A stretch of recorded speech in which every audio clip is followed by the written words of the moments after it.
December 15, 1995, O'Hare International Airport, 11:47 p.m. Carmen Valdez sat in a janitor's closet, holding a crumpled letter about her daughter's future. Tears ran down her face as she read the words again. Sophia needs special help with reading. Program cost $300 per month. $300? It might as well have been $3 million. Carmen worked 2 jobs cleaning offices by day, mopping airport floors by night. She barely slept 3 hours between shifts. But even working 20 hours a day, 7 days a week, she couldn't afford to give her brilliant 12-year-old daughter the help she desperately needed. Sophia wanted to be a doctor. She dreamed of helping sick children get better, but dreams don't come true if you can't read well enough to pass your classes. Carmen wiped her eyes and tried to stop crying. She couldn't let her supervisor see her like this. She couldn't let anyone know she was failing as a mother. Then she heard footsteps in the hallway outside. "Excuse me," came a gentle voice. "Are you okay?" Carmen looked up to see a tall man in a black coat and baseball cap. When their eyes met, her breath caught in her throat. It was Michael Jordan. What happened next would change not just Carmen's life, but the lives of thousands of children across America. It would prove that sometimes the most powerful moments begin with the simplest question, "Are you okay?" But that night, Carmen had no idea that her tears in a janitor's closet were about to become the foundation for something extraordinary. The snow fell softly against the big windows of O'Hare Airport. It was 11:47 p.m. on December 15, 1995. Most people had gone home for the night. The airport felt quiet and empty. Michael Jordan walked slowly through Terminal 3. His black leather bag hung over his shoulder. He wore a dark coat and a baseball cap pulled low over his eyes. He was tired after the long flight from Detroit. The Bulls had beaten the Pistons 108-100 that night. Michael scored 33 points. The crowd cheered when he made his shots. But now, alone in the airport, he just felt tired. His driver would pick him up soon. But first, he needed to use the bathroom. His feet hurt in his dress shoes. He wanted to go home and sleep. Michael pushed open the door to the men's bathroom. The lights buzzed overhead. The floor was clean and shiny. Someone had done a good job cleaning it. He heard something that made him stop. It was soft crying. The sound came from somewhere nearby. Michael looked around. The bathroom was empty, but the crying continued.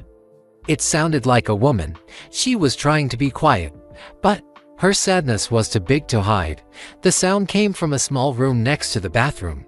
The door was open just a crack. A sign on the door said custodial staff only. Inside, Michael could see cleaning supplies on metal shelves. He almost walked away. He was tired. He wanted to go home. People cried at airports all the time. Maybe she missed her flight. Maybe she was saying goodbye to someone. It wasn't his business. But something made him stop. Maybe it was the way her shoulders shook. Maybe it was because his mother, Dolores, had taught him to care about people who hurt. She always said, "Michael, if you see someone in pain, you don't just walk by." Michael knocked softly on the door frame. "Excuse me," he said in a gentle voice. "Are you okay?" The crying stopped right away. Michael heard shuffling sounds. Papers rustled. A chair scraped against the floor. "I'm fine," came a shaky voice. Just give me a minute." "Take your time," Michael said. He didn't walk away. Door opened wider. A woman stepped out. She was about 40 years old. She wore a blue uniform with her name tag that said Carmen. Her dark hair was pulled back in a ponytail. Her eyes were red from crying. She looked up at Michael. Her mouth fell open. Her eyes grew wide. "Oh my goodness," she whispered. You're Michael Jordan." "Yes, ma'am," Michael said with a small smile. "But right now, I'm just someone who wants to know if you're all right." Carmen quickly wiped her eyes with the back of her hand. She tried to stand up straighter. "I'm sorry, Mr. Jordan. I shouldn't be crying at work. I'm really sorry you had to see this." "Don't be sorry," Michael said. "We all need to cry sometimes." "What's wrong?" Carmen looked down at her hands. She was holding a crumpled white letter. Her fingers shook as she held it. It's nothing important. You probably have somewhere to be. I don't want to bother you." Michael shook his head. "I'm not in a hurry. And you're not bothering me." He meant it. Something about this woman reminded him of his own mother. She worked hard. She cared about people. She was strong. But right now she was hurting. "What's in that letter?" he asked gently. Carmen looked up at him. She seemed surprised that he really wanted to know. Most people would have walked away by now. It's about my daughter," she said quietly. "Her name is Sophia. She's 12 years old." Michael waited for her to continue. He didn't rush her. "She's the smartest kid in her class," Carmen said. Her voice was full of love and pride. "She gets straight A's. She wants to be a doctor when she grows up." "That's wonderful," Michael said. "You must be very proud." "I am," Carmen said. Then her voice cracked again. "But this letter, it says she needs help. Special help with her reading. She's falling behind because English is hard for her. It's her second language." Carmen's tears started flowing again. "The school has a program that could help her, but it costs money. Money I don't have." Michael felt his heart tighten. He knew what it was like to worry about a child's future. He thought about all the kids who had dreams but needed help to reach them. "Tell me about Sophia," he said softly. "What does she like to do?" Carmen's face lit up, even through her tears. "She loves to read medical books from the library. She takes care of her stuffed animals like they're real patients. She says she wants to help sick children get better." Michael smiled. "She sounds like a special kid." "She is," Carmen whispered. "But what if I can't give her what she needs? What if I'm not enough?" Michael looked at this woman who worked so hard for her daughter. He thought about his own mother, who had sacrificed so much for her children. He knew he had to help. "What's your name?" he asked. "Carmen," she said. "Carmen Valdez." "Well, Carmen Valdez," Michael said, "I think we need to talk." Carmen looked around the empty hallway. She felt nervous talking to the most famous basketball player in Chicago.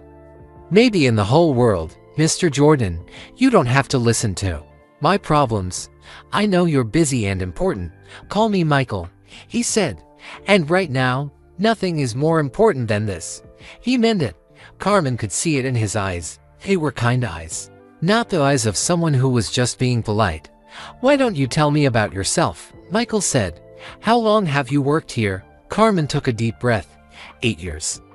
"I started working here when Sophia was 4 years old." She told him her story. She came to Chicago from Mexico when she was 22 years old. She spoke very little English then. She carried big dreams but had very little money. "I wanted a better life," Carmen said. "Not just for me, but for the family I hope to have someday." She met Sophia's father, Roberto, at a restaurant where they both worked. He was kind and funny. He made her laugh when she felt scared in a new country. But Roberto got sick when Sophia was 3 years old. The doctors couldn't help him. He died when Sophia was 4. "That's when I started working here," Carmen said. "I needed a job with good benefits. Sophia needed to see doctors for checkups. I needed to make sure she stayed healthy." Michael listened carefully. He didn't interrupt. He didn't look at his watch or act like he wanted to leave. "Working here saved us," Carmen continued. "The pay isn't much, but it's steady. And I have insurance for Sophia. That's the most important thing." "What about during the day?" Michael asked. "Do you work other jobs?" Carmen nodded. "I clean offices downtown. I work from 6 in the morning until 2 in the afternoon. Then I come home and spend time with Sophia. She gets home from school at 3:30. "When do you sleep?" "I sleep from 3 in the morning until 5:30. Sometimes I take a nap when Sophia does her homework." Michael shook his head. Carmen worked almost 20 hours every day. She worked 7 days a week. She never took vacations. "That must be so hard," he said. "It's worth it," Carmen said quickly. "Sophia is everything to me. She's so smart." "Michael, you should see her report cards. All A's. Her teachers say she's special." Carmen's face glowed when she talked about her daughter. All her tiredness seemed to disappear. "She reads books that are too hard for most kids her age. She watches doctor shows on TV and asks me questions about what the doctors are doing. She wants to understand everything." "What does she say about becoming a doctor?" "She says she wants to help kids who are sick.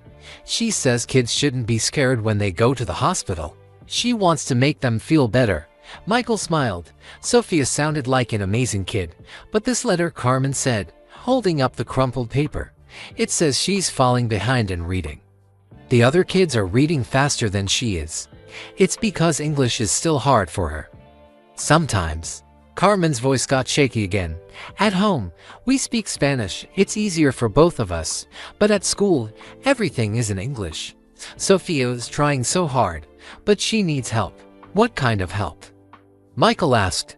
There's a special reading program at her school. It's for kids who speak two languages. The teachers work with them extra time every day. They help them understand the hard words. They teach them tricks to read faster. That sounds perfect for Sophia. It is perfect, Carmen said. But it costs $300 every month. I don't have $300 extra. Carmen looked down at her hands. I've tried everything. Asked my boss if I could work extra hours. But there are no extra hours to work. I already work almost every hour of the day. Have you talked to the school? Maybe they have scholarships or help for families. I tried.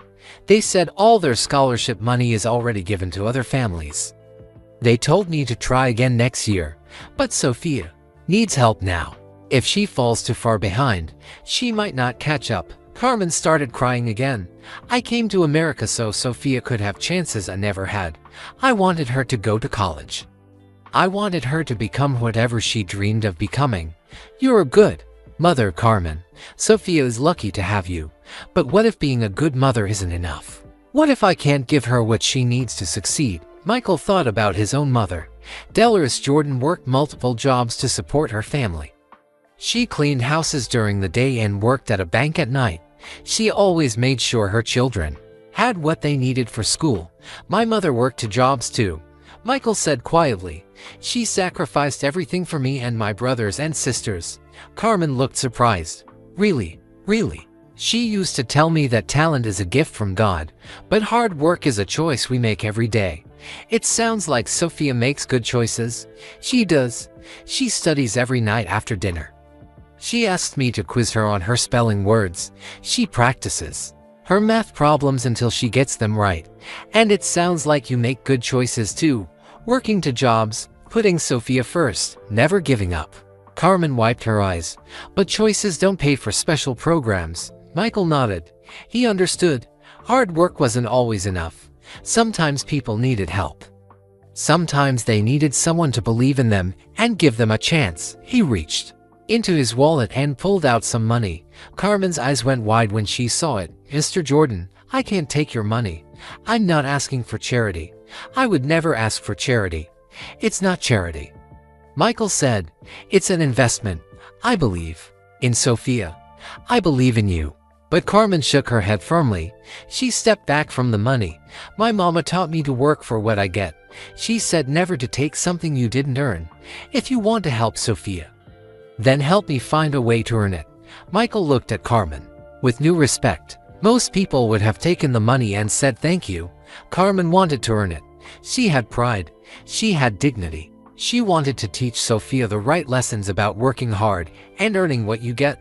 Okay, Michael said, putting the money back in his wallet. What if I told you I might have a job opportunity, something that would pay you enough to afford Sophia's program and more? Would you be interested in hearing about it? Carmen looked confused. What kind of job? I don't know how to do anything except clean. Michael smiled. You know how to care about people. You know how to work hard. Know what it means to sacrifice for someone you love. Those are the most important skills anyone can have. I don't understand. I've been thinking about starting something to help kids like Sophia. Kids who have big dreams but need extra support to reach them. I need someone to help me make it work. Someone who understands what families like yours go through every day. Carmen stared at him. You want me to help you? I want you to think about it. Can you do that? Carmen nodded slowly. She still didn't understand exactly what Michael was talking about. But for the first time in months, she felt something she had almost forgotten. She felt hope. Michael watched Carmen's face change. The sadness was still there, but now there was something else. A tiny spark of hope in her tired eyes. Carmen, can I ask you something? Michael said. What exactly does Sophia want to be when she grows up? A doctor. Carmen answered right away. Not just any doctor. She wants to help children who are sick. She wants to work in a hospital where kids go when they're really hurt or scared. Michael smiled. That's very specific. How long has she wanted this? Since she was 7 years old. We were at the emergency room because she fell off her bike and hurt her arm. The doctor who helped her was so kind. She talked to Sophia like she was important. She explained everything she was doing. Carmen's voice got stronger as she talked about that day. Sophia watched everything. She asked the doctor questions. She wanted to know why the X-ray machine worked. She wanted to know how bones heal. The doctor spent extra time with us, even though she was busy. What happened then? When we got home, Sophia drew pictures of herself wearing a white coat. She pretended to take care of her dolls. She said she wanted to make scared kids feel better, just like that doctor made her feel better. Michael nodded. He understood. Someone had shown Sophia kindness when she needed it. Now Sophia wanted to show that same kindness to other children. She still does that, Carmen continued. She reads medical books from the library. She watches doctor shows on TV. She asks me to help her learn the names of bones and muscles. That's amazing, Michael said. She's already working toward her dream. But dreams don't come true just because you want them to. Carmen said quietly. Sophia needs good grades to get into college. She needs to go to college to become a doctor. And good grades start with being able to read well. Michael thought about his own childhood. His mother, Dolores, always told him that dreams were possible if you worked hard enough. But she also made sure he had what he needed to succeed. My mother used to tell me something, Michael said. She said talent is a gift from God, but hard work is a choice you make every day. It sounds like Sophia makes good choices every day. She does, Carmen said with pride. She never complains about studying. She never says her homework is too hard. She just keeps trying. And what about you? Do you think you make good choices? Carmen looked surprised by the question. I don't know. I just do what I have to do for Sophia. Working 2 jobs to support your daughter is a good choice. Putting her education first is a good choice. Never giving up is a good choice. Carmen had never thought about it that way. She just did what felt right as a mother. But choices don't pay for special reading programs, she said again. Michael nodded. You're right. Sometimes good people who make good choices still need help. Sometimes they need opportunities. He leaned against the wall and looked at Carmen carefully. What if I told you I've been thinking about starting a foundation, a place that helps kids like Sophia? Kids who work hard and have big dreams but need extra support. Carmen didn't know what a foundation was. She had heard the word before, but she wasn't sure what it meant. What's a foundation? She asked. It's like a special organization that helps people. Rich people give money to the foundation. Then the foundation uses that money to help families who need it. Carmen frowned. That sounds like charity. I already told you I don't want charity. It's not charity if you work for it, Michael said. What if the foundation had a job for you?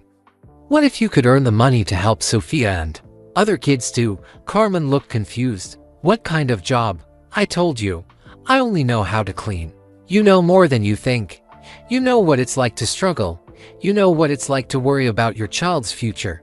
You know what it's like to work hard for your family. Michael's voice got more excited as he talked. I need someone to help me run this foundation.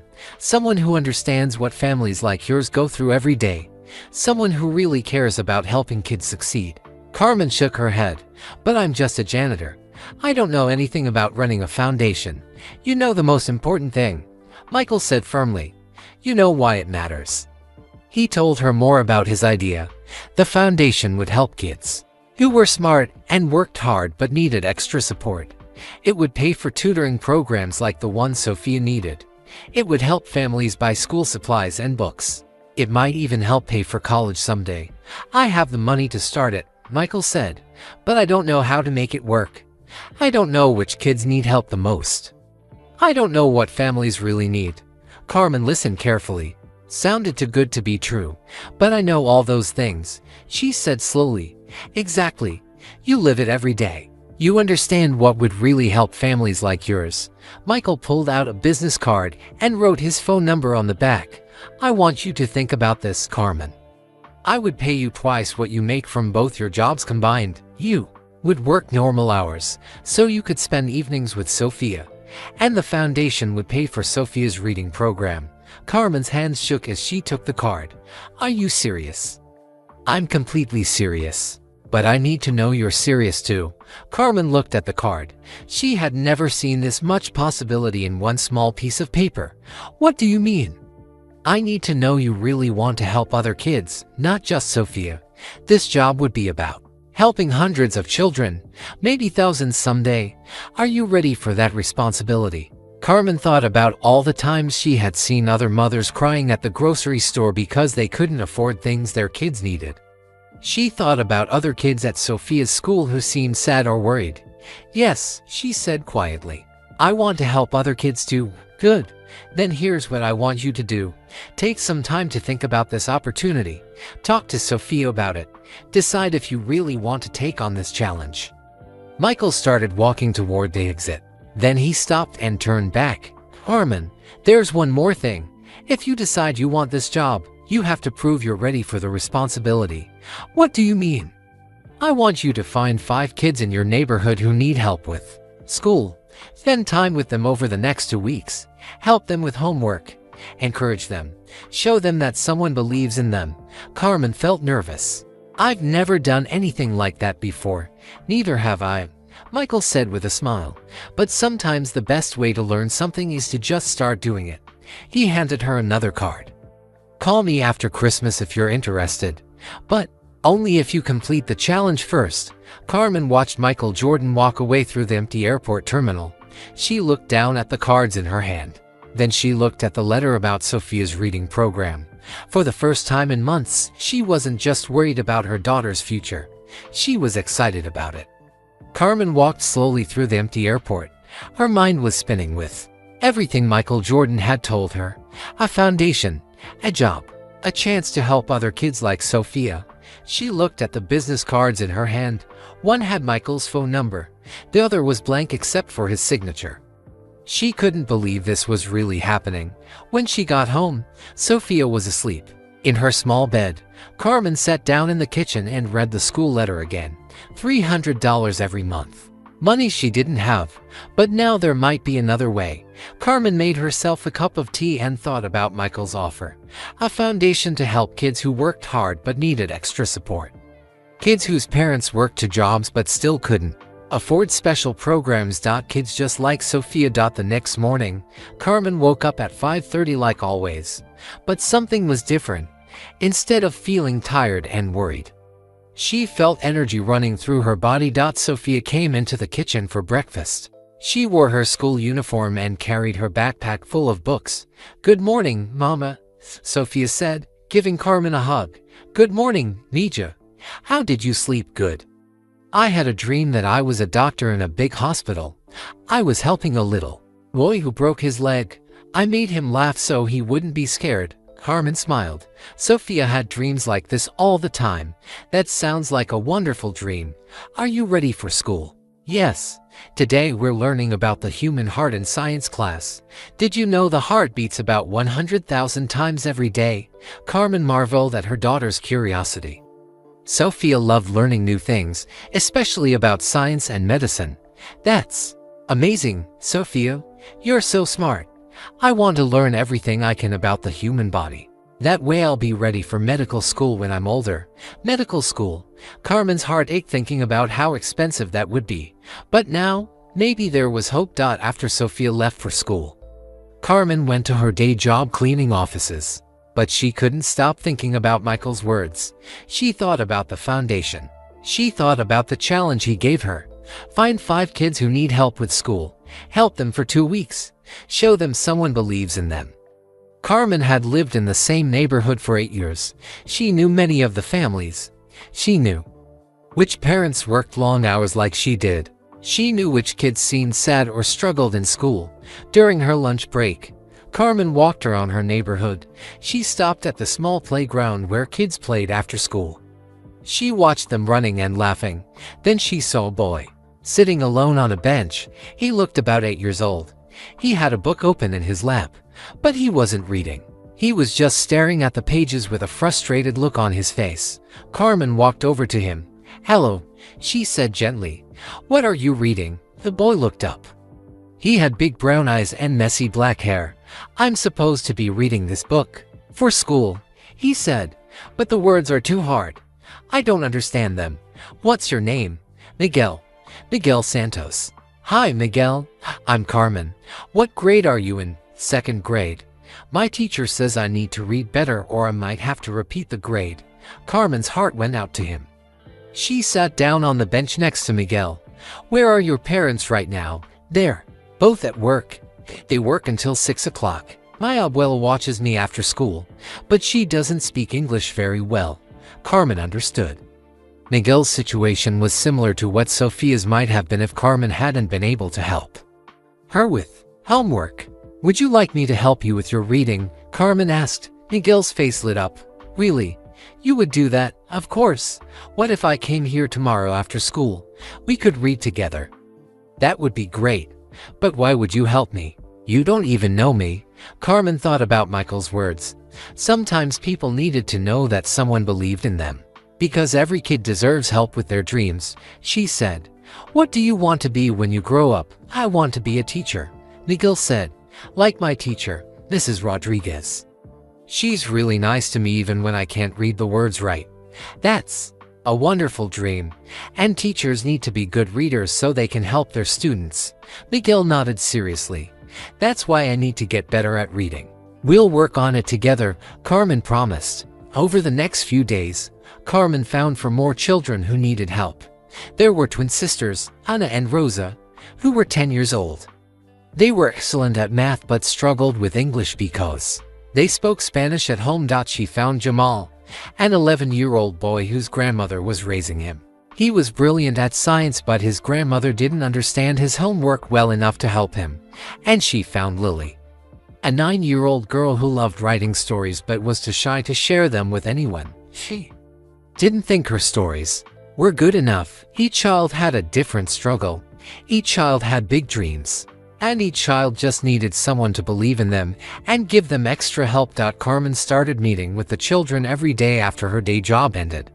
She helped Miguel sound out difficult words. She worked with Ana and Rosa on English grammar. She studied science with Jamal. She encouraged Lily to read her stories out loud. At first, Carmen felt nervous. She wasn't a teacher. She didn't have special training. What if she couldn't really help them? But then she realized something important. These kids didn't need a perfect teacher. They just needed someone who cared about them and believed they could succeed. The children started improving quickly. Miguel began reading simple sentences without help. Ana and Rosa gained confidence in English class. Jamal's science grades went up. Lily started sharing her stories with her classmates. Carmen felt proud watching them grow. But more than that, she felt something she had never experienced before. She felt like she was making a real difference in the world. One evening, Sophia noticed her mother seemed different. "Mama, you seem happy lately." "Why?" Carmen sat down with her daughter. She told Sophia about meeting Michael Jordan. She told her about the foundation idea and the job opportunity. She told her about the 5 children she was helping. "You met Michael Jordan," Sophia said, her eyes wide.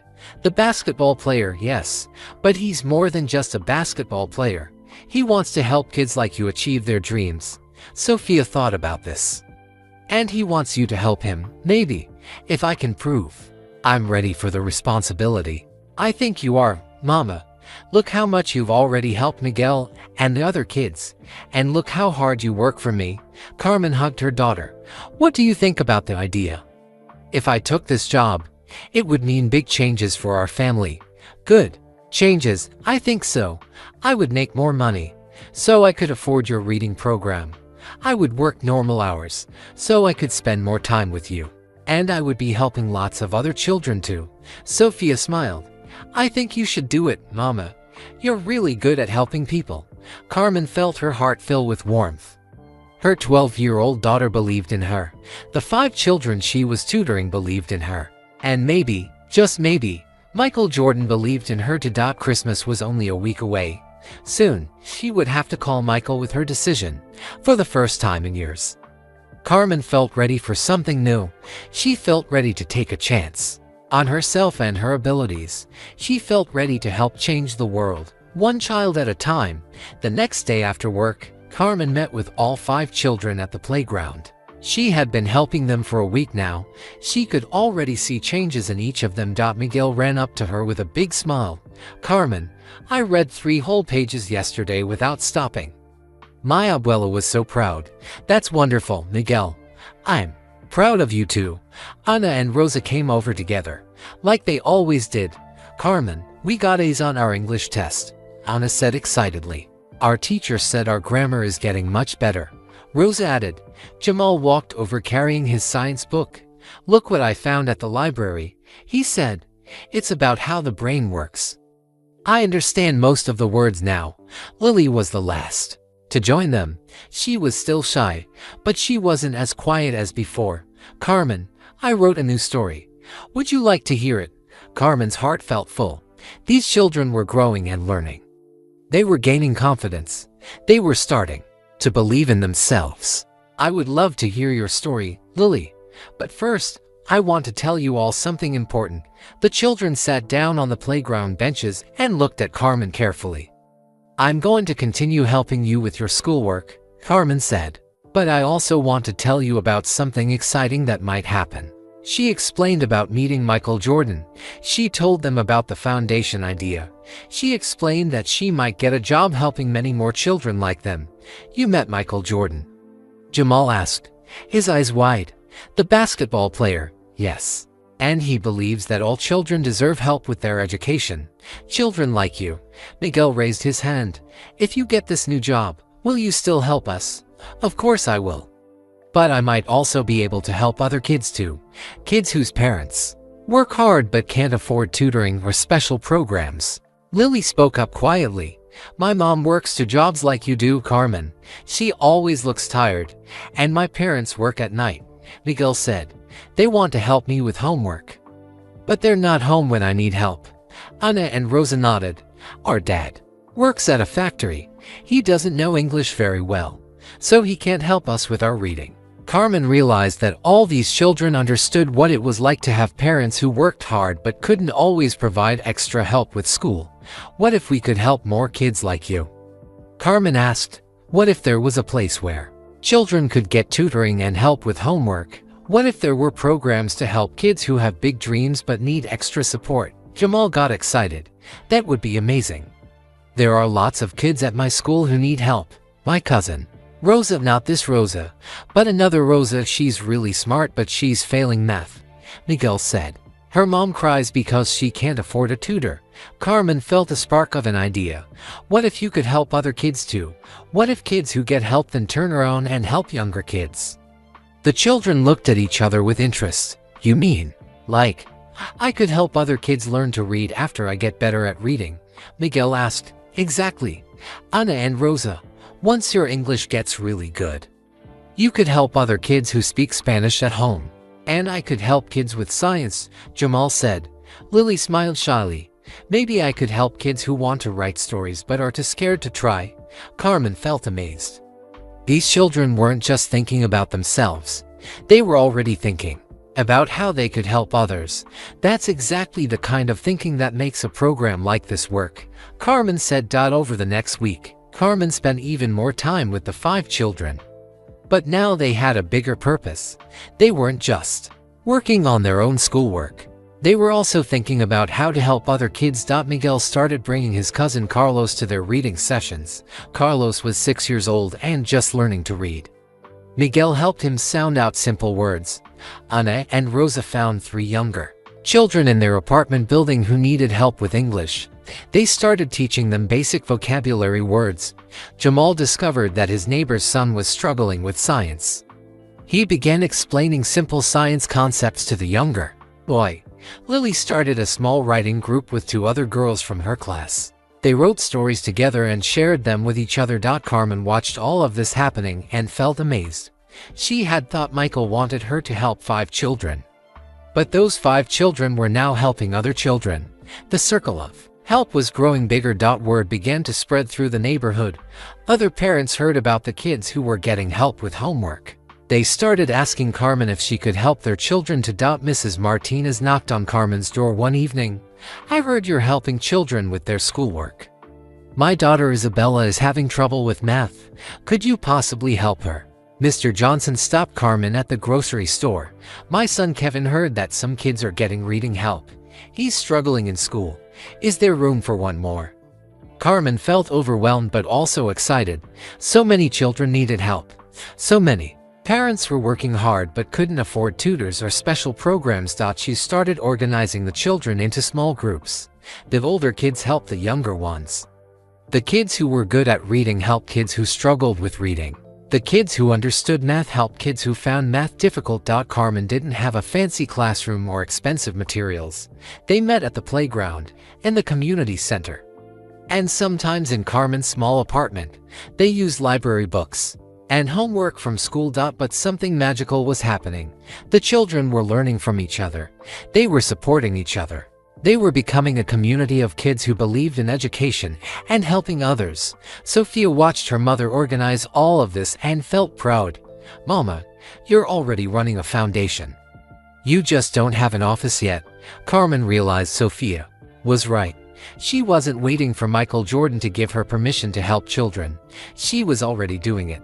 She was already making a difference. 2 weeks had passed since Michael gave her the challenge. Carmen had found 5 children to help, but now she was helping 15 children, and those children were helping other children. She looked at Michael's business card every night before going to bed. Christmas was tomorrow. Day after Christmas, she was supposed to call him with her decision. But Carmen already knew what her decision would be. She had discovered something about herself that she never knew before. She was good at helping children learn. She was good at organizing and bringing people together. She was good at making kids believe in themselves. More importantly, she loved doing it. Even though it was extra work on top of her 2 jobs, it didn't feel like work. It felt like purpose. Carmen had found her calling. She was ready to help change the world, one child at a time, and she was ready to tell Michael Jordan that she wanted to make it her full-time job.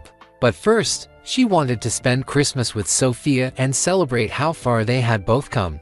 Tomorrow would be a day of family and gratitude. The day after Christmas would be the first day of their new life. Christmas Eve morning came quietly to Carmen's small apartment. Snow fell softly outside the window. The Christmas tree Sophia had decorated with paper ornaments sparkled in the corner. Carmen woke up early, like always, but today felt different. Today was the last day before she had to make the biggest decision of her life. Sophia was still sleeping. Carmen made coffee and sat at the kitchen table. Michael Jordan's business card lay next to her cup. She had looked at it every morning for 2 weeks.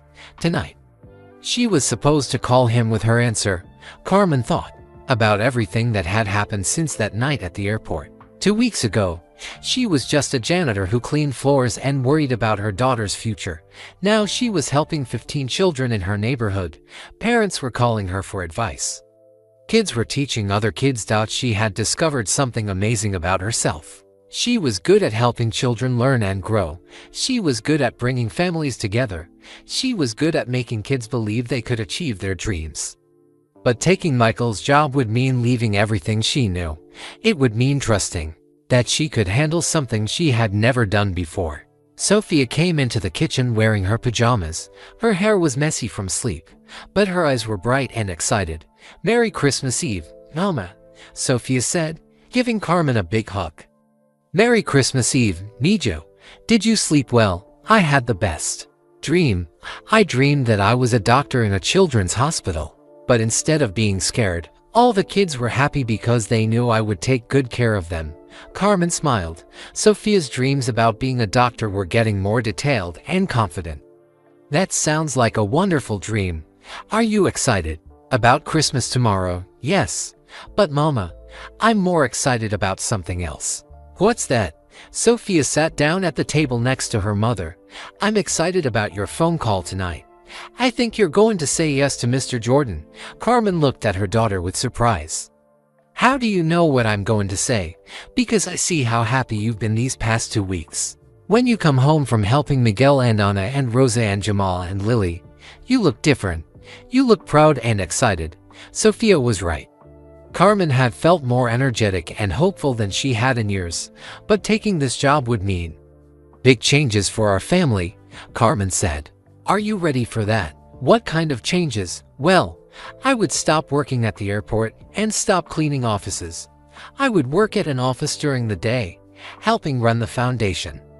We might have more money, so we could afford your reading program and maybe even move to a bigger apartment. Sophia's eyes got wide. Really? We could move somewhere with 2 bedrooms, Carmen laughed. Maybe, but more importantly, I would be home every evening to help you with homework and spend time with you. That would be amazing, Mama. I miss you when you're working all the time. Carmen felt her heart ache. She had always known that working 2 jobs meant less time with Sophia. But hearing her daughter say she missed her made Carmen realize how much they had both been sacrificing. And there's something else, Carmen said. If I take this job, I'll be helping lots of children like Miguel and the others. Maybe hundreds of children, maybe even thousands someday. Sophia thought about this seriously. That's a lot of children. Yes, it is. It would be a big responsibility. What if I'm not good enough? What if I make mistakes? Sophia reached over and took her mother's hand. Mama, you're already helping 15 kids in our neighborhood. And those kids are helping other kids. You didn't make any mistakes with them. Carmen squeezed Sophia's hand. Her 12-year-old daughter was wise beyond her years. What about the other kids you've been helping? Sophia continued. You will help them if you take this new job. Carmen had been thinking about this question for days. Miguel, Anna, Rosa, Jamal, Lily, and all the other children in their neighborhood, they still needed support. I've been thinking about that, Carmen said. What if the foundation could help kids in our neighborhood too? What if this job meant I could help Miguel and the others even more than I'm helping them now? Sophia's face lit up. You mean the foundation would come to our neighborhood? Maybe. That's one of the things I would want to talk to Mr. Jordan about. They sat quietly for a moment, both thinking about all the possibilities. Mama, can I ask you something? Sophia said. Of course. Are you scared? Carmen thought about the question. Yes, I am scared. I've never had a job like this before. I don't know if I'm smart enough or educated enough. But you've been doing this job for 2 weeks already, Sophia pointed out. You've been helping kids learn and organizing their families. You've been solving problems and making kids feel better about themselves. Carmen realized Sophia was right again. She had been doing foundation work without even knowing it. I think you should take the job, Sophia said firmly. Not just because it would help our family, but because it would help so many other families too. Are you sure? I'm sure. And Mama, I want to help too. What do you mean? When I get older, I want to volunteer at the foundation.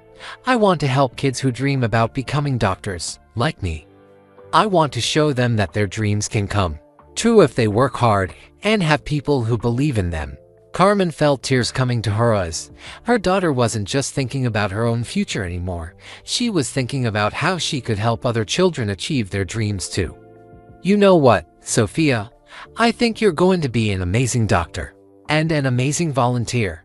That evening, after they had dinner and watched a Christmas movie together, Carmen picked up the phone. Sophia sat next to her on the couch for support. Carmen dialed Michael Jordan's number. Her hands shook a little as she waited for him to answer. Hello, came Michael's familiar voice. Mr. Jordan, this is Carmen Valdez. Carmen, I was hoping you would call. Merry Christmas Eve. Merry Christmas Eve to you too. I'm calling to give you my answer about the foundation job. I'm listening. Carmen took a deep breath. Sophia squeezed her hand encouragingly. Yes, Carmen said. Yes, I want to take the job, but I have some questions and some ideas I'd like to discuss with you. I'm all ears. What kind of ideas? Carmen told Michael about everything that had happened over the past 2 weeks. She told him about the 15 children she was now helping. She told him about the peer tutoring that was happening naturally. She told him about the parents who were asking for help. You've already started a foundation in your neighborhood, Michael said, sounding amazed. That's what Sophia said. She told me I was already doing the job. Michael laughed. Your daughter sounds very smart. She is. And Mr. Jordan, she wants to help too. She wants to volunteer when she gets older. I think that's a wonderful idea. Carmen, you've proven that you're exactly the right person for this job. You didn't just help 5 kids like I asked. You created a whole community of kids helping each other. Carmen felt proud and nervous at the same time. So what happens next? We start building something amazing together. Can you meet me next week to talk about the details? Yes, I can do that. Perfect. Carmen, I want you to know something. 2 weeks ago, I hoped you might be able to help me start a foundation. Tonight, I realize you're going to help me build something much bigger and better than I ever imagined. After Carmen hung up the phone, she and Sophia hugged each other tightly. We did it, Mama, Sophia whispered. No, Mija, Carmen said. We're just getting started. January 3rd, 1996. Carmen stood outside a small office building in downtown Chicago.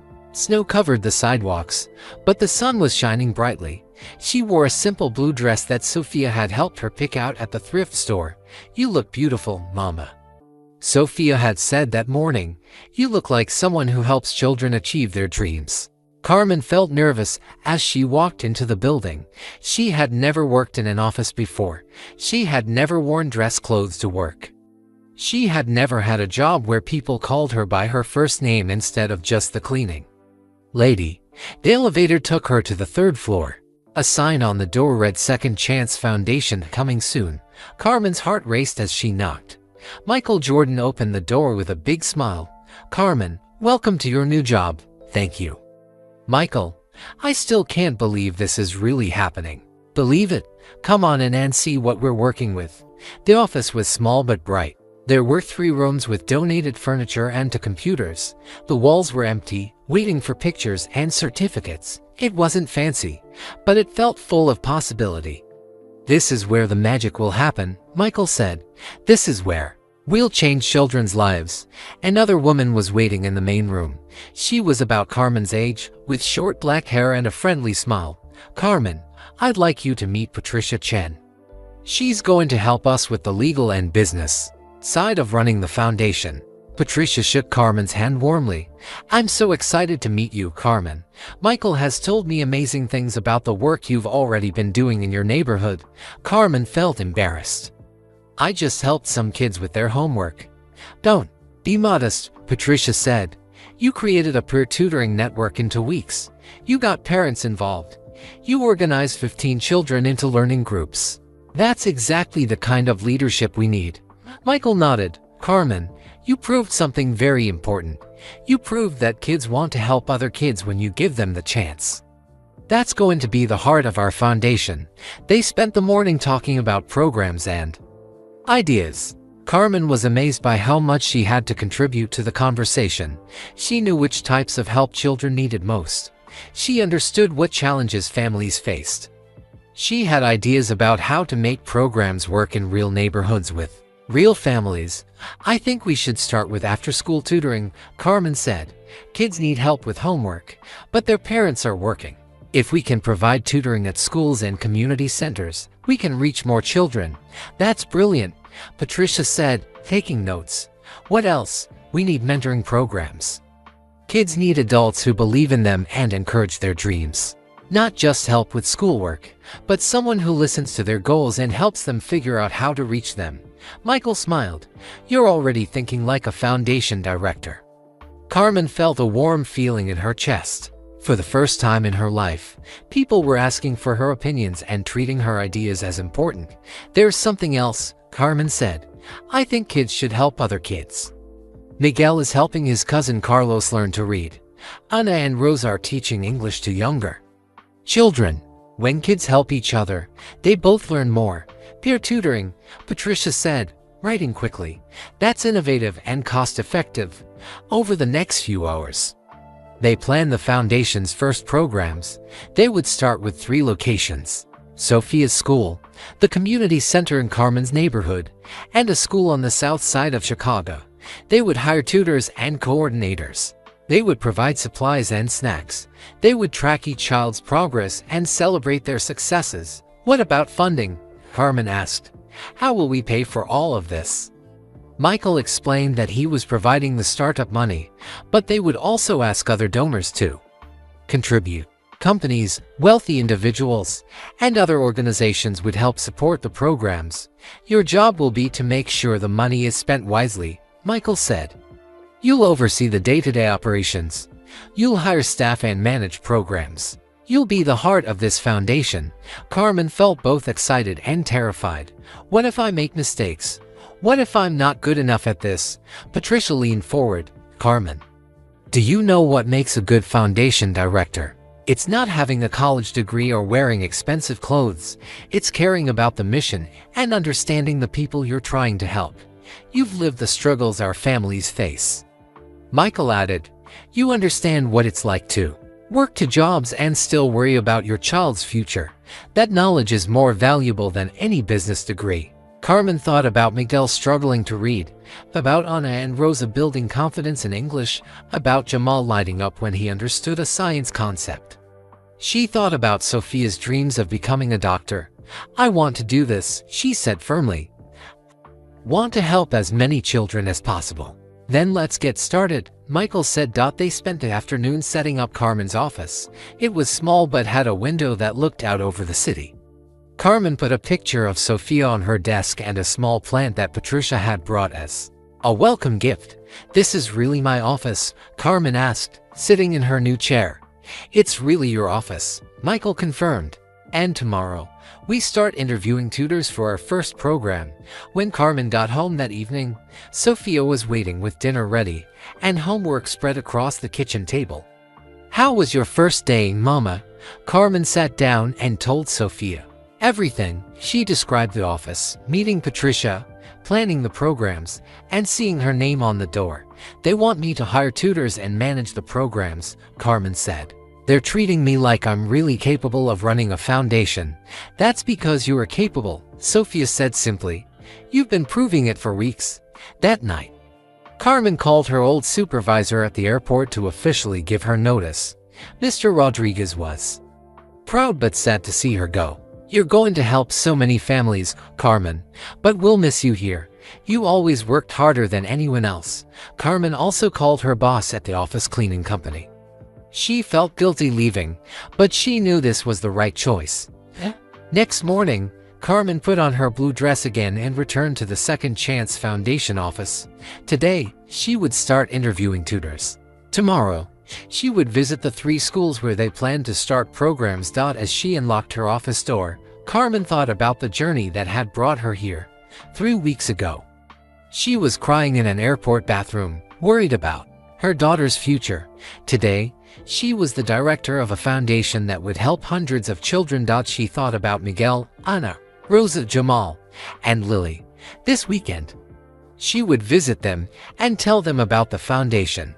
She would let them know that the help they had been giving each other was going to become something much bigger. Carmen sat at her desk and opened her notebook. She wrote day 1 at the top of the page.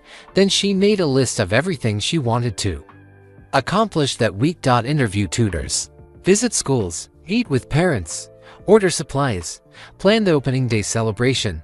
Each item on the list represented children who would get help with their homework, children who would gain confidence in school, children who would dare to dream bigger dreams. Sophia was right. Carmen was capable of this job. She was ready to help change the world, 1 child at a time, and she was just getting started. 6 months later, Carmen could hardly believe how much had changed. The Second Chance Foundation was now helping over 200 children across Chicago. What started as a small idea in an airport bathroom had become something amazing. Carmen arrived at the office early every morning, just like she used to arrive early for her cleaning jobs. But now she wore business clothes and carried a briefcase. Sophia had helped her pick out 3 different outfits from the thrift store so she could look professional. Good morning, Carmen, called Jennifer, one of the tutors Carmen had hired. The kids at Lincoln Elementary are so excited about today's science program. Carmen smiled. Jennifer was a college student who wanted to become a teacher. The foundation paid her to tutor kids after school, and she was wonderful with them. That's great, Jennifer. How is Marcus doing with his reading? He's reading to grade levels higher than when he started. His mother cried when she saw his report card last week. Stories like this happen every day now. Children who had been struggling in school were getting better grades. Kids who had been shy were gaining confidence. Families were feeling hopeful about their children's futures. Carmen walked to her office and found a stack of letters on her desk. Parents wrote to thank the foundation for helping their children. Teachers wrote to say how much their students had improved. Children wrote to tell Carmen about their dreams for the future. One letter was from Anna, one of the twin girls Carmen had first helped in her neighborhood. "Dear Carmen," the letter said, "thank you for believing in me and Rosa. We both got accepted to the magnet school for math and science. We want to be engineers when we grow up. Someday we want to help build bridges and buildings that will help people. We will never forget that you were the first person to help us believe we could do anything." Carmen felt her heart swell with pride. Anna and Rosa were proof that giving children support and encouragement could change their entire future. Patricia knocked on Carmen's office door. "Do you have a minute? A reporter from the Chicago Tribune wants to interview you about the foundation." Carmen felt nervous. "A reporter? Why would they want to talk to me?" "Because what we're doing here is special, Carmen. Other cities are asking how they can start similar programs. You've created something that really works." The reporter, Ms. Williams, came to the office that afternoon. She was a friendly woman with a notebook and a camera. "Tell me how this foundation started," Ms. Williams said. Carmen told the story, starting with that night at the airport. She explained how Michael Jordan had challenged her to help 5 children, and how that had grown into helping hundreds of children. "What makes this foundation different from other tutoring programs?" the reporter asked. "We believe in peer tutoring," Carmen explained. "Older kids help younger kids. Children who are good at math help children who struggle with math. When kids teach each other, they both learn more." "Can you give me an example?" Carmen smiled, thinking of Miguel. "One of the first children I helped was an 8-year-old boy named Miguel. He couldn't read very well.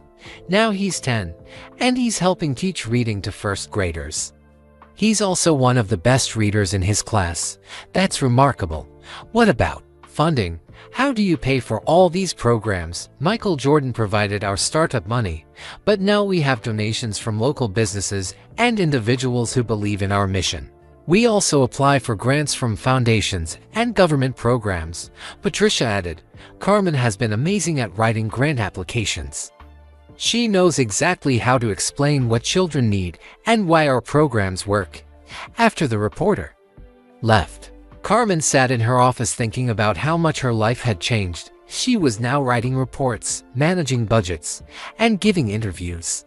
She was doing things she never thought she could do, but the best part was still working directly with children and families. Every few weeks, Carmen visited O'Hare Airport. She went back to see her old coworkers in the custodial department. She wanted them to know she hadn't forgotten where she came from. Carmen called Mr. Rodriguez when he saw her walking through Terminal 3. "Look at you. We're all so proud." Carmen hugged her former supervisor. "How is everyone doing?" "Good, good. But I have to tell you something. Several of my employees have been asking about the foundation. They want to know if their children can get help with school." "Of course they can," Carmen said immediately. "Have them call the office and we'll set up meetings." Mr. Rodriguez smiled. "You know, Carmen, that night you met Michael Jordan in the bathroom, I never imagined it would lead to all this." Carmen laughed. "I never imagined it either. I was just crying about Sophia's reading program." "How is Sophia doing now?" "She's amazing. She's in the advanced reading program at school. Her grades are excellent. She's already talking about which colleges she wants to attend that weekend." Carmen took Sophia to visit Miguel, Anna, Rosa, Jamal, and Lily. These 5 children had become like family to them. They were the first children Carmen had helped, and they were thriving.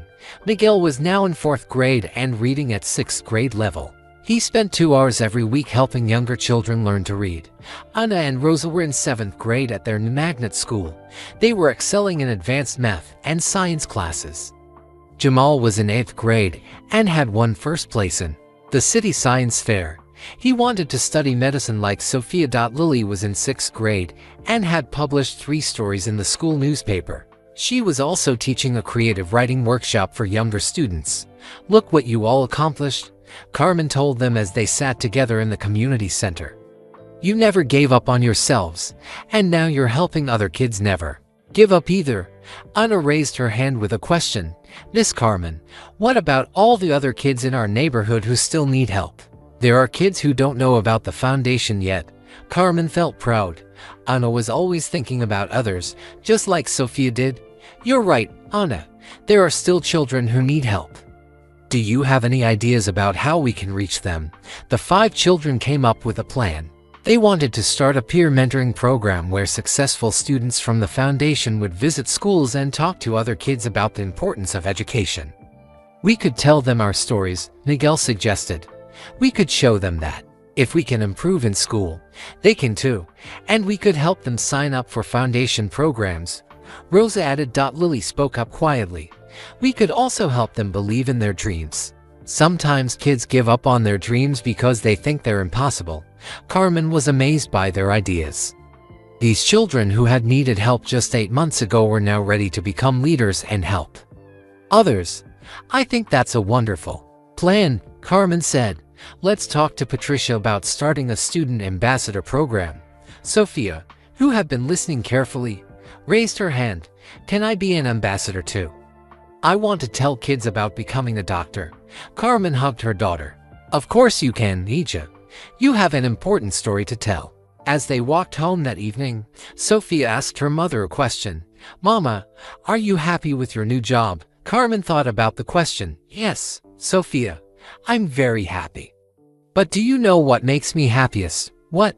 "Seeing children like Anna and Miguel and you become leaders. Watching you all grow up to help other children.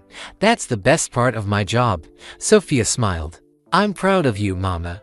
You didn't just change our life. You changed lots of families' lives." Carmen looked up at the Chicago skyline. Somewhere in the city, over 200 children were doing homework with the help of foundation tutors. Hundreds of parents were feeling hopeful about their children's futures. Students were teaching other students and discovering they could be leaders. The Second Chance Foundation was growing bigger every month. Other cities were asking for advice about starting similar programs. Carmen was being invited to speak at conferences about education and community development. But Carmen never forgot that it all started with one mother crying about her daughter's future and one basketball player who cared enough to stop her. "Andy, listen. Tomorrow, she would go back to the office and help more children. She would write more grant applications, hire more tutors, and visit more schools." She was just getting started, and there was so much more work to do. December 15, 1996. Exactly 1 year since Carmen had met Michael Jordan in the airport bathroom. The Second Chance Foundation was celebrating its first anniversary with a big party at the Lincoln Park Community Center. Carmen wore a new navy blue dress that Sophia had helped her pick out. Not from the thrift store this time. Carmen could afford to shop at regular stores now, but she still chose simple, practical clothes that felt comfortable. Over 300 people filled the community center.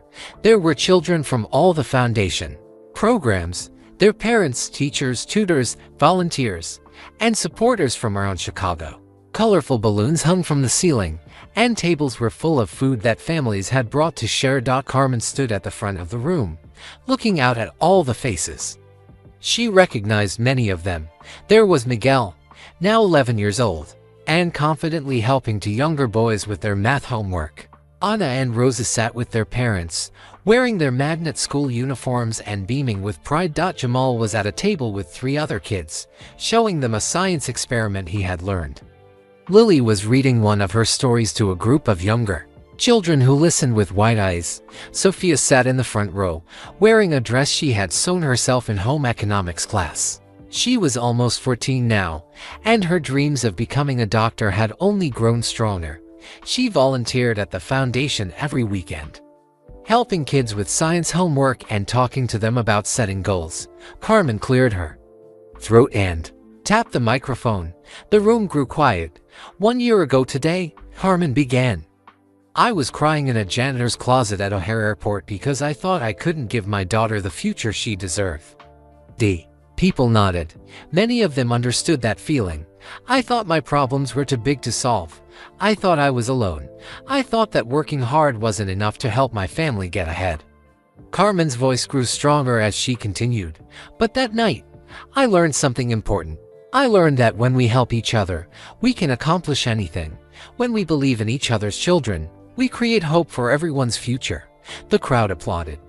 Carmen waited for them to quiet down. Today, this foundation helps over 300 children in Chicago. Those children are getting better grades, gaining confidence, and dreaming bigger dreams. But more than that, they're helping each other. They're becoming leaders in their schools and communities. Carmen pointed to Miguel. Miguel started as a struggling reader. Now he teaches reading to first graders every week. She pointed to Ana and Rosa. Ana and Rosa came here speaking mostly Spanish. Now they tutor other bilingual students and help them succeed in advanced classes. The crowd cheered for the girls, who waved shyly. Every child in this room has a story of growth and success. Every family here has felt the joy of watching their children achieve more than they thought possible. Carmen paused and looked directly at Sofia. But the most important thing I learned this year is that helping others helps yourself. When we lift up other people's children, we lift up our own children too. When we invest in our community's future, we create a better world for everyone. Parents wiped tears from their eyes. Teachers nodded in agreement. The children looked proud and excited. So today, we're not just celebrating 1 year of the Second Chance Foundation. We're celebrating 1 year of families supporting families. 1 year of children believing in themselves and each other. 1 year of proving that every child deserves a chance to succeed. The crowd erupted in applause. Carmen felt overwhelmed by the love and support in the room. But before we continue our celebration, Carmen said, I have a surprise. There's someone special here tonight who wants to say a few words. People looked around curiously. Carmen had told everyone this was just a community celebration. She hadn't mentioned any special guests. Ladies and gentlemen, Carmen said with a big smile, please welcome the founder of the Second Chance Foundation, Michael Jordan. The room exploded with excitement. Children jumped up from their chairs. Parents gasped and started clapping wildly. Some people pulled out cameras to take pictures. Michael walked through the crowd, shaking hands and high-fiving kids as he made his way to the front. He wore a simple black suit and had a huge smile on his face. Thank you, thank you, Michael said into the microphone as the cheering gradually died down. It's amazing to be here with all of you tonight. He looked out at the crowd of families and children. 1 year ago, I met a woman who was worried about her daughter's future. But what I really met was a woman who had the courage to care about all children's futures. Michael gestured toward Carmen. Carmen didn't just take a job when I offered her this position. She created a mission. She turned an idea into a movement. He told the crowd about Carmen's challenge, how she had to help 5 children before she could accept the foundation job. I asked her to help 5 kids, Michael said. She helped 15 kids in 2 weeks. Then those kids started helping other kids. That's when I knew Carmen understood something I was still learning. Michael's voice got more serious. Real change doesn't happen when rich people write checks and walk away.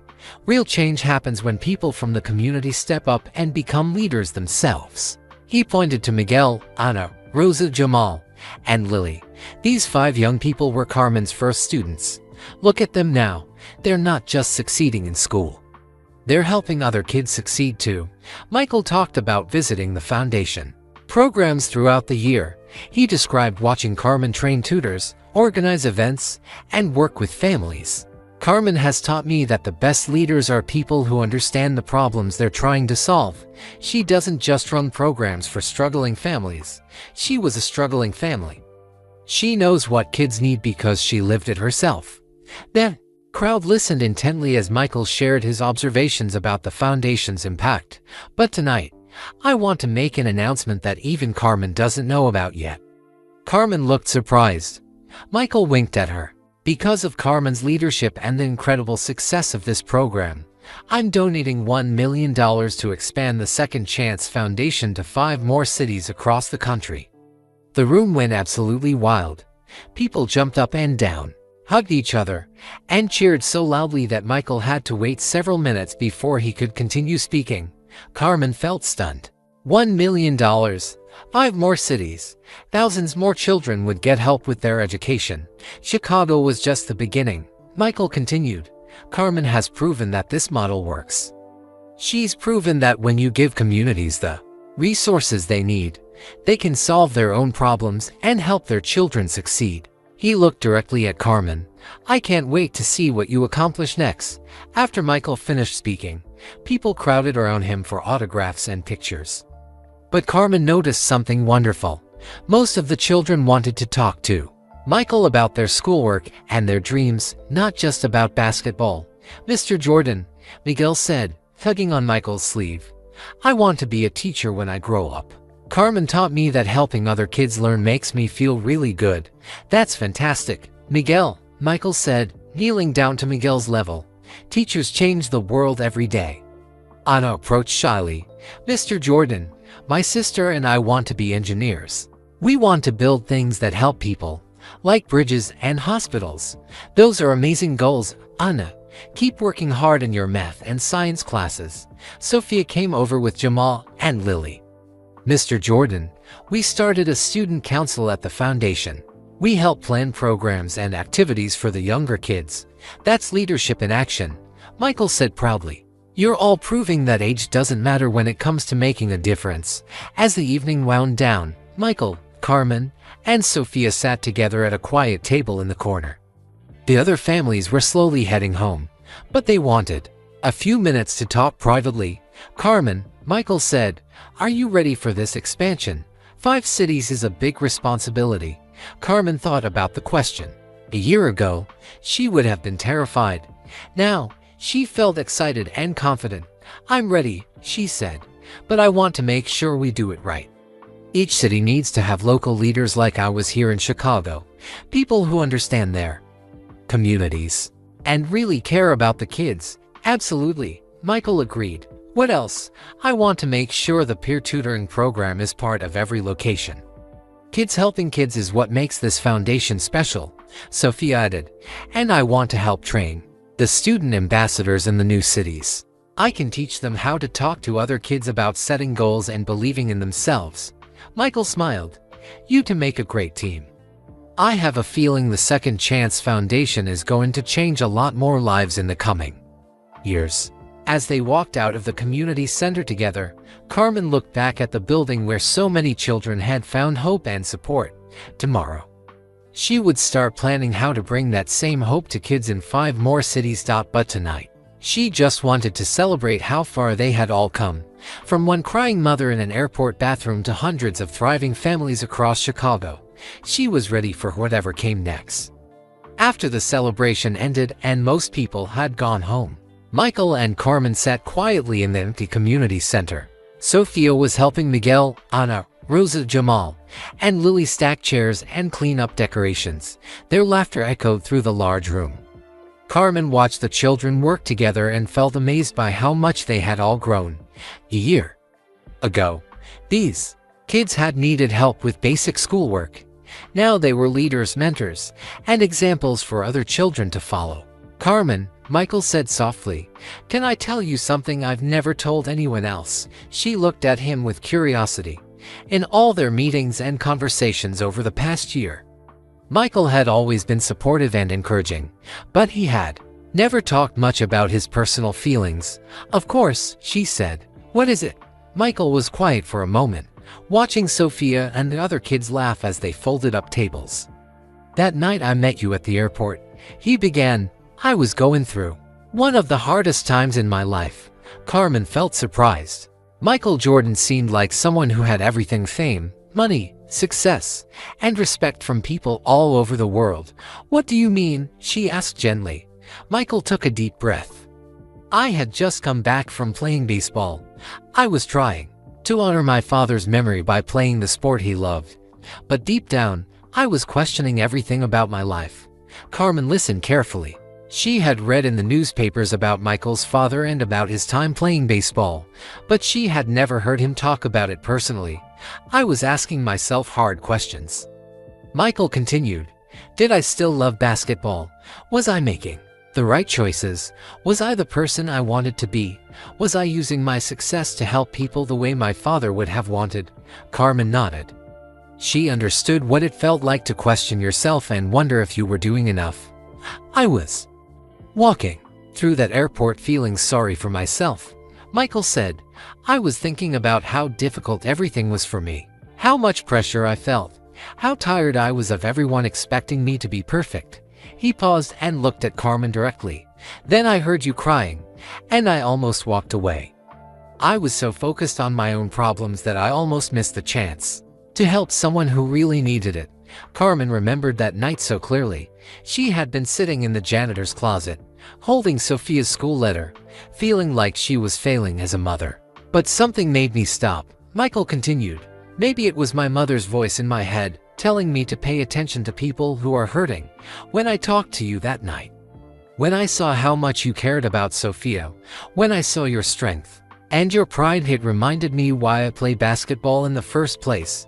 Carmen didn't understand. What do you mean? Michael smiled. I play basketball to inspire people, to show them that with hard work and dedication, you can achieve your dreams. But that night, you inspired me. I inspired you. Carmen could hardly believe it. Double quotes, yes.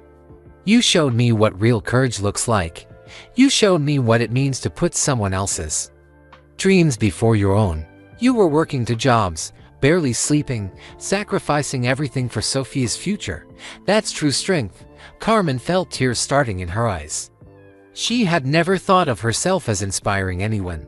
You reminded me that my success only matters if I use it to help other people succeed too.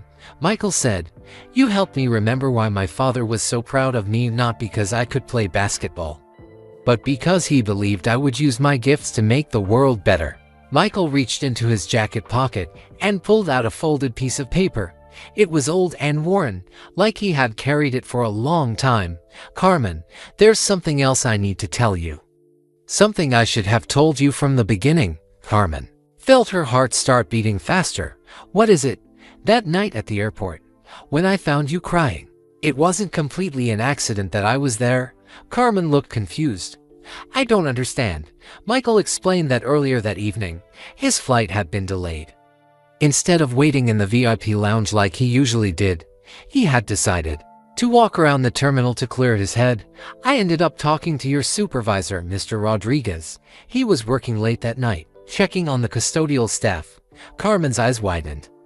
Mr. Rodriguez, he knew you were going to talk to me. No, he had no idea. But when I mentioned I was feeling lost and wondering how to use my success to help people, he started telling me about his employees. He told me about you. Carmen sat in stunned silence. He told me about how hard you work, how you never complain, how you're always helping other employees when they're having problems.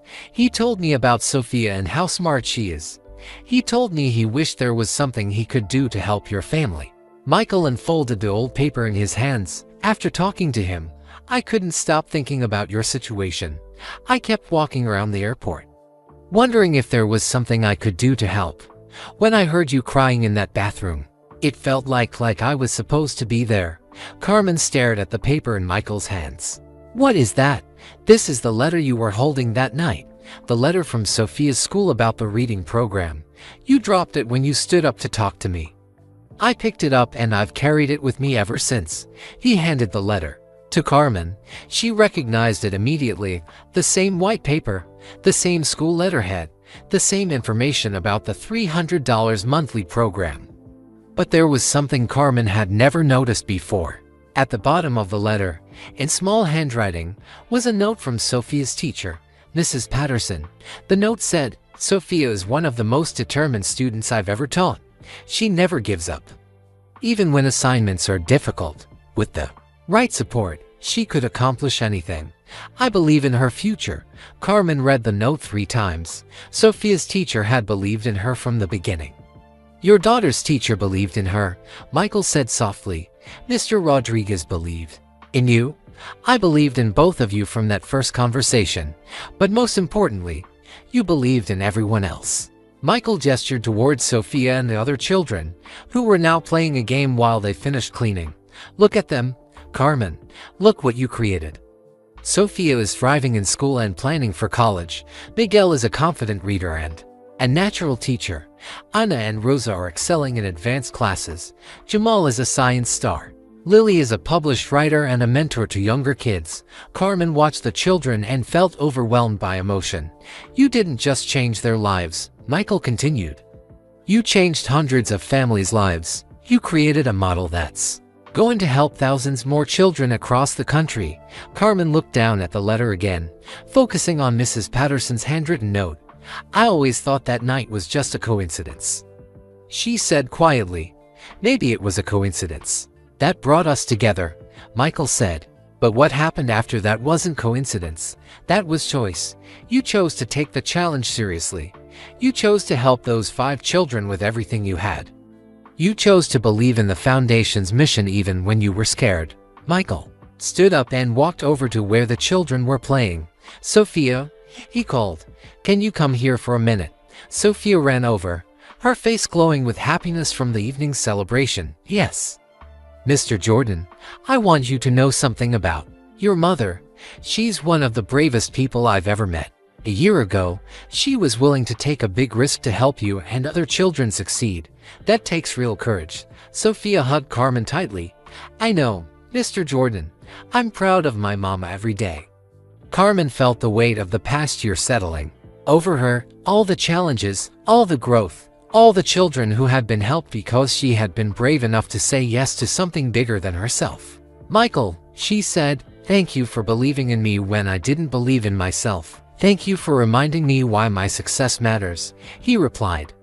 Thank you for showing me that the best way to honor my father's memory is to help other parents achieve their dreams for their children.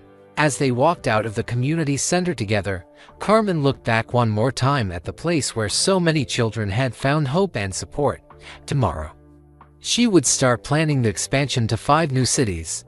She would train new leaders, hire new staff, and help create programs that would change thousands more lives. But tonight, she was just grateful for the journey that had brought her here. From a crying mother in an airport bathroom to a confident leader ready to change the world, she was ready for whatever came next, and she knew she wasn't facing it alone.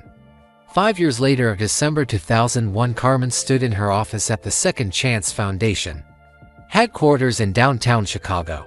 Through her window, she could see the city skyline stretching toward Lake Michigan. Snow was falling gently, just like it had that night 6 years ago when everything changed.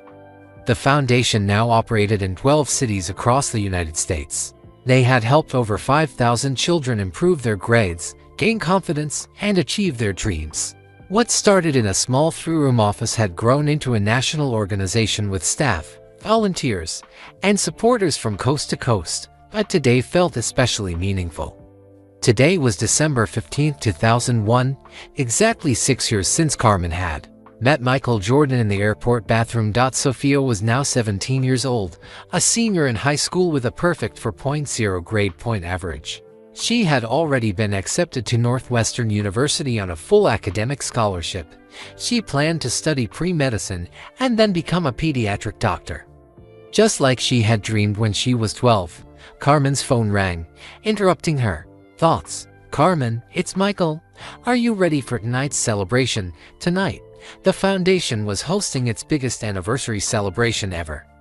Over 1,000 people would gather at the United Center, home of the Chicago Bulls, to celebrate 6 years of changing children's lives. I'm ready, Carmen said. Are you sure about having it at your basketball arena? It seems so big. Michael laughed. Carmen, when we started this foundation, you were helping 5 kids in a playground. Now we're helping thousands of kids across the country. We need a big space to celebrate something this important. Carmen smiled. Michael was right. The foundation had grown beyond anything either of them had imagined that first night. How many people are coming tonight? She asked. Over 1,000 confirmed. We have families from all 12 cities. We have kids who graduated from our programs and are now in college. We have tutors and volunteers who have been with us since the beginning. Carmen felt excited and nervous. Speaking to 1,000 people was very different from speaking to 300 people at their first anniversary party. Don't worry, Michael added, as if reading her thoughts. You're going to be amazing. You always are. After hanging up the phone, Carmen walked around her office, looking at the pictures on her walls. There was a photo of Miguel from his high school graduation. He had become valedictorian of his class and was now studying education at DePaul University. He wanted to become an elementary school teacher. There was a picture of Anna and Rosa at their engineering school. Both twins had received full scholarships to study at the Illinois Institute of Technology. They were designing bridges and buildings that would help communities across the world. Jamal's photo showed him receiving a science award. He was now a pre-med student at the University of Chicago, following in Sophia's footsteps toward becoming a doctor. Lily's picture was from the publication of her first children's book. She was studying journalism and creative writing at Northwestern, and she volunteered at the foundation every weekend, teaching creative writing workshops to younger children. But the photo that meant the most to Carmen was a group picture of all the original children with their families. Miguel, Anna, Rosa, Jamal, Lily, and Sophia stood together, wearing graduation caps and big smiles. They had all finished high school with honors. They were all attending college. They were all planning careers where they could help other people. Carmen's assistant, Maria, knocked on her office door. "Carmen, your car is here to take you to the United Center." Carmen gathered her notes for tonight's speech and her purse. She wore an elegant black dress that Sophia had helped her choose. It was the nicest outfit Carmen had ever owned, but she still felt most comfortable in simple, practical clothes. As her car drove through Chicago's downtown streets, Carmen thought about all the changes in her life. She now earned more money than she had ever imagined possible. She had been featured in magazines and newspapers. She had spoken at conferences across the country about education and community development, but the most important change was that she had discovered her purpose in life. She was meant to help children believe in themselves and achieve their dreams. The United Center looked magnificent as Carmen's car pulled up. Red and gold banners hung from the entrance, reading Second Chance Foundation, 6 years of changing lives. Families streamed through the doors, many wearing foundation t-shirts and carrying homemade signs celebrating their children's achievements. Inside the arena, Carmen was amazed by the scene. The basketball court had been covered with round tables, decorated with balloons and flowers. Giant screens around the arena showed photos and videos of children from foundation programs. The atmosphere felt like a combination of a graduation ceremony and a family reunion. Patricia Chen, who was now the foundation's chief operating officer, met Carmen at the entrance. "Carmen, look at this turnout. I can't believe how many families traveled here from other cities just to celebrate with us." Carmen looked around the arena and recognized faces from programs across the country. There were families from Detroit, Atlanta, Los Angeles, Phoenix, and 8 other cities where the foundation now operated. "This is incredible, Patricia. 6 years ago, I never imagined anything like this was possible. 6 years ago, you were changing the world one child at a time," Patricia said. "Tonight, we're celebrating thousands of children whose lives are different because of your vision and leadership." Sophia appeared next to Carmen, wearing her Northwestern University sweatshirt and a huge smile. "Mama, look how many people are here, and look who I found." Behind Sophia stood Miguel, Anna, Rosa, Jamal, and Lily. They were all home from college for winter break, and they had come to help with tonight's celebration. "Carmen," Miguel called out, giving her a big hug, "we wanted to surprise you. We've been helping kids get ready for tonight's program." Anna stepped forward. "We've been working with the student ambassadors from the different cities. They're so excited to share their stories and talk about their dreams." Rosa added, "It's amazing to see kids who remind us of ourselves 6 years ago, kids who are just starting to believe they can accomplish anything." Jamal, now taller than Carmen and wearing his University of Chicago jacket, said, "We've been telling them about that first day you helped us at the playground, about how you believed in us before we believed in ourselves." Lily, who was still quiet but much more confident than she used to be, said softly, "We've been explaining to them that the foundation isn't just about tutoring and homework help. It's about learning that you can help other people while you're achieving your own dreams." Carmen felt tears of pride in her eyes.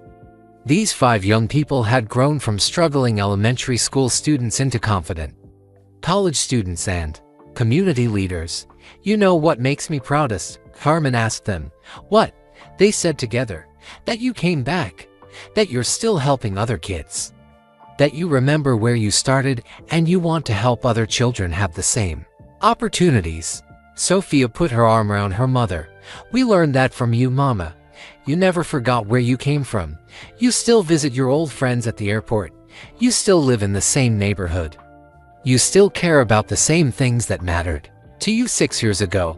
Before Carmen could respond, the lights in the arena dimmed and music began playing. It was time for the celebration to begin.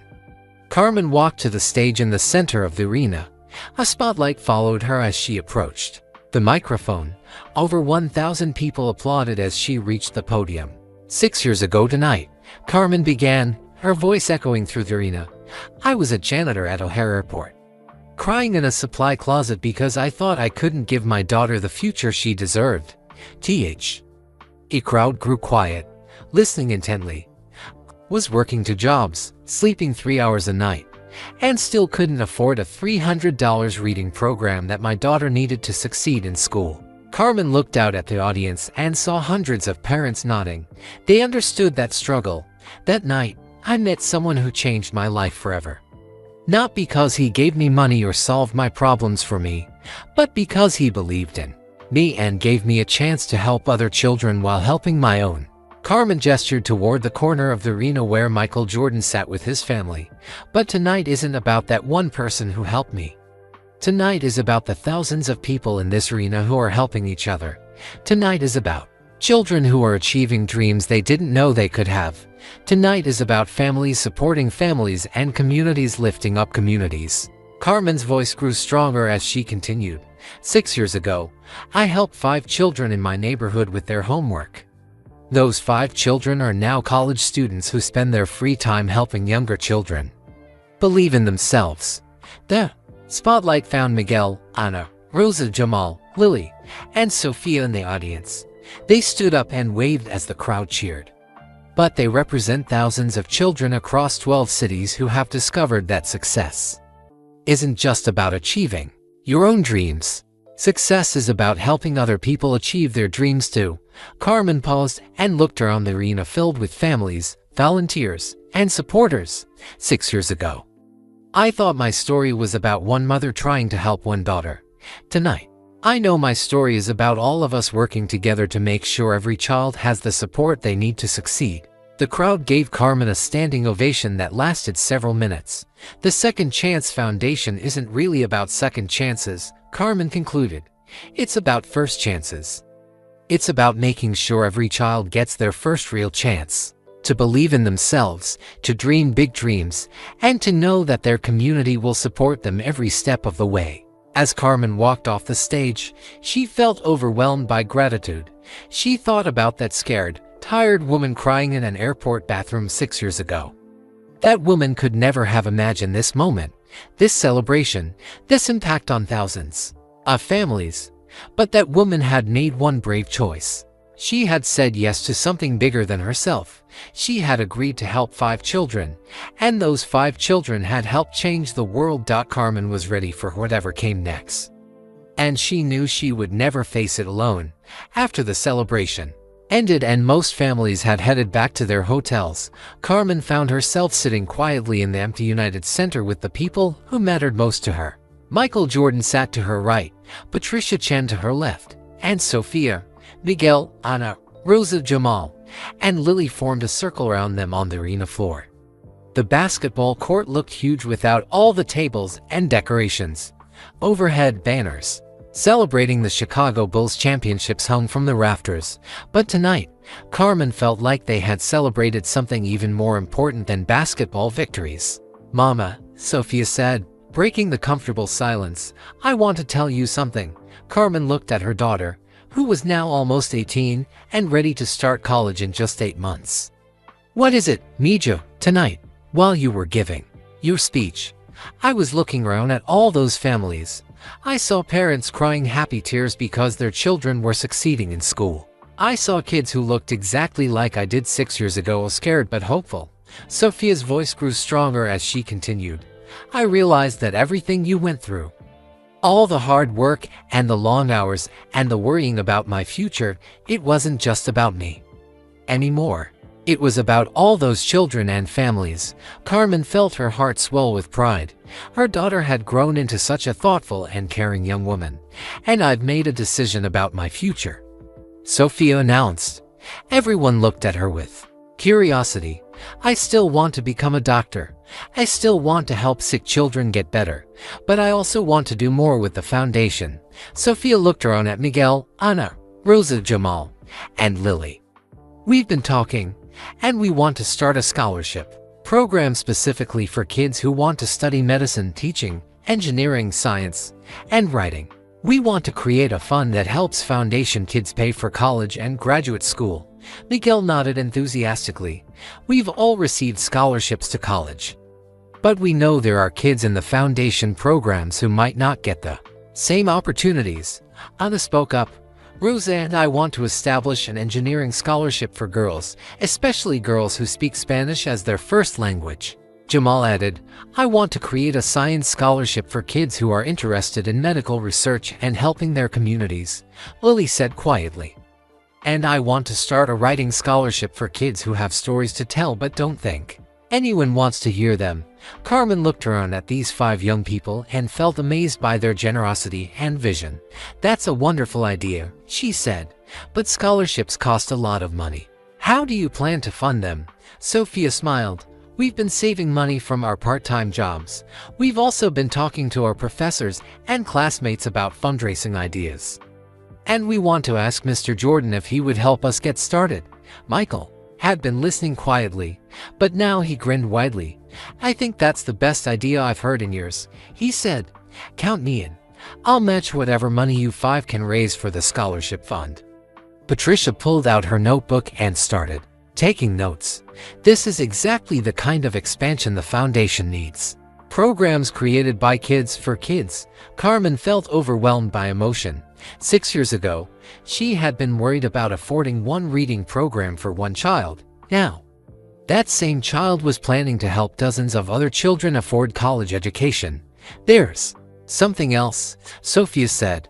I want to spend my summer vacation before college working full-time for the foundation. I want to visit all 12 cities and meet with the kids in our programs. What would you do in those visits? Carmen asked. I want to tell them my story. I want them to know that 6 years ago, I was failing in reading and my mother was crying because she couldn't afford to help me. I want them to see that if I can get a full scholarship to Northwestern University, they can achieve their dreams too. Miguel raised his hand. Can we all do that? Can we create a summer program where we visit different cities and talk to kids about setting goals and working hard? Carmen looked at Michael, who was nodding enthusiastically. I love this idea, Michael said, but I want to add something to it. He stood up and walked to the center of their circle. I want to expand the foundation to 20 more cities over the next 5 years, and I want these 6 young people to help lead that expansion. Carmen felt her breath catch. 20 more cities would mean helping tens of thousands more children. Are you serious? She asked. Completely serious, Carmen. You've proven that this model works anywhere, but more than that, you've created a new generation of leaders who understand the foundation's mission from the inside. Michael gestured toward the 6 young people. Sophia, Miguel, Ana, Rosa, Jamal, and Lily aren't just success stories. They're proof that when you help children believe in themselves, they grow up to help other children believe in themselves too. Patricia looked up from her notes. 20 more cities would require a huge budget increase and a lot more staff. I'm prepared to make the investment, Michael said, but only if Carmen is ready to lead it. Carmen thought about the magnitude of what Michael was proposing. The Second Chance Foundation would become one of the largest youth education organizations in the country. They would be helping hundreds of thousands of children across 32 cities. It was exciting and terrifying at the same time. What do you think, Mama? Sophia asked gently. Carmen looked around at the people who had become her second family. Patricia, who had been with the foundation since the beginning and had helped turn Carmen's grassroots ideas into professional programs. Michael, who had believed in her when she couldn't believe in herself, and most importantly, the 6 young people who represented everything the foundation was trying to achieve. I think, Carmen said slowly, that 6 years ago, I was a janitor who just wanted to help her daughter succeed in school. Today, I'm surrounded by young people who want to help thousands of other children succeed in school. She stood up and walked to the center of the circle, just like Michael had done. I think that's the most beautiful transformation I could ever have imagined. Not just my transformation, but all of ours. Carmen looked up at the championship banners hanging from the ceiling. Michael, you won 6 NBA championships with the Chicago Bulls. Those banners will hang here forever, and people will remember your greatness as a basketball player. She looked around at her foundation family. But I think what we're building together is going to last even longer. Every child we help grows up to help other children. Every family we support goes on to support other families. Every community we strengthen becomes a place where more children can thrive. Carmen's voice grew stronger with conviction. So yes, I'm ready to expand to 20 more cities. I'm ready to help hundreds of thousands more children. I'm ready to work with Sophia, Miguel, Hannah, Rosa, Jamal, and Lily to create a future where every child in America has access to the support they need to achieve their dreams. The group erupted in cheers and applause. Sophia jumped up and hugged her mother tightly. I'm so proud of you, Mama. Look how far we've all come.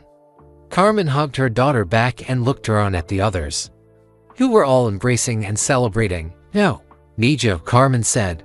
Look how far we're all going to go. As they finally left the United Center and stepped out into the snowy Chicago night, Carmen thought about that scared woman who had been crying in an airport bathroom 6 years ago. That woman had been worried about one child's future. Tonight, Carmen was planning for the futures of hundreds of thousands of children, but the most amazing part wasn't how much the foundation had grown. The most amazing part was that Carmen was no longer the only adult working to change children's lives. Sophia, Miguel, Anna, Rosa, Jamal, and Lily were now adults too, ready to carry on the mission and expand it in ways Carmen had never imagined. They walked through the snowy streets of Chicago together, planning and dreaming and laughing. Carmen realized that the scared, worried mother from that night at the airport would be amazed to see this moment. But she would be most amazed by Sophia. The little girl she had been so worried about was now a confident young woman planning to change the world. As they reached their cars, Sophia turned to her mother one last time. Mama, do you remember what you told me that night when you decided to call Mr. Jordan? What did I tell you? You said we were just getting started. Carmen smiled and looked at the group of young leaders surrounding her. I was right, she said. We were just getting started, and now look where we are. Sophia grinned. And now we're just getting started again. Carmen drove home through the quiet streets of Chicago, thinking about everything that lay ahead. Tomorrow, she would start planning the expansion to 20 more cities. She would work with Sophia and the others to create new scholarship programs. She would continue building something that would help children for generations to come. But tonight, she was just grateful. Grateful for that moment of courage 6 years ago when she decided to say yes to something bigger than herself. Grateful for Michael's belief in her potential. Grateful for Sophia's wisdom and strength. Grateful for Miguel, Anna, Rosa, Jamal, and Lily, who had taught her that helping others helps herself. Most of all, she was grateful for the lesson she had learned that first night in the airport. When you help someone else achieve their dreams, you discover your own purpose in life. That purpose had brought her here, to this moment, to this incredible future full of possibility. Carmen was ready for whatever came next, and she knew she would never face it alone. Where are you listening from right now? Let us know in the comments below. We love hearing from our community around the world. If this story touched your heart and inspired you to believe in the power of kindness, please hit that like button to help spread this message of hope. Don't forget to subscribe to our channel for more incredible true stories like this one that remind us of the good in humanity and the power we all have to make a difference. And please share this video with your friends and family. In a world that sometimes feels divided, stories like Carmen and Michael's remind us that kindness, compassion, and believing in others can truly change the world. Together, we can spread more kindness and awareness. Together, we can be the reason someone else never gives up on their dreams. Thank you for listening. And remember, you might be someone's Michael Jordan moment today. Don't let it pass you by. Until next time, keep believing in the power of second chances.